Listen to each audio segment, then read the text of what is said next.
आज अखिल महाराष्ट्र जनरल कामगार संघटनेची लातूर जिल्ह्यातील प्रमुख पदाधिकारी कार्यकर्त्यांची या ठिकाणी आज बैठक घेतलेली आहे। या बैठकीमध्ये 3 गोष्टीवर प्रामुख्याने चर्चा करण्यात आली।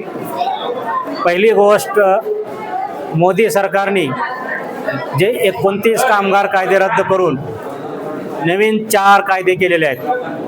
या कायद्याचे परिणाम या देशातल्या कष्टकरी श्रमिक कामगारावर काय होणार आहेत याची जाणीव त्यांना करून देण्यात आली।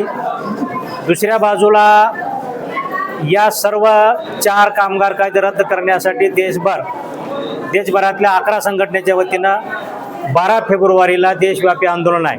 तर त्या आंदोलनाचा एक भाग होण्यासाठी संघटनेच्या वतीनं आम्ही आज निर्णय करण्यात आलेला आहे। दुसऱ्या बाजूला या राज्यामध्ये जिल्हा परिषद आणि पंचायत समितीच्या स्थानिक स्वराज्य संस्थेच्या निवडणुका आहेत। या निवडणुकीमध्ये या देशातल्या, आता आम्ही ही जिल्ह्याची मीटिंग घेतलेली आहे, पण या जिल्ह्यातल्या सर्व कष्टकरी समाजाने, कामगार बांधवांनी जो या कामगार कायद्याचा परिणाम भोगणारा जो काही घटक आहे, ज्याचे हक्क आणि अधिकार या 4 कामगार कायद्याच्या माध्यमातून हिसकावून घेतले आहेत, ज्यांना संप करण्याचा, किमान वेतन मागण्याचा जो काही हक्क आहे तो हक्क हे सरकार नाकारत आहे।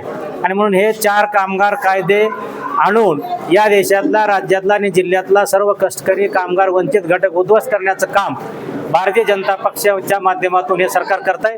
म्हणून स्थानिक स्वराज्य संस्थेमधील जे काही उमेदवार भारतीय जनता पक्षाचे आहेत आणि त्यांचे मित्र पक्षाचे आहेत, या सर्व मित्र पक्षाला आणि भारतीय जनता पक्षाला मतदान करू नये अशा पद्धतीचं आव्हान जिल्ह्याभरातील सर्व कामगारांना, कष्टकऱ्यांना, श्रमिकांना या ठिकाणी आम्ही करत आहोत।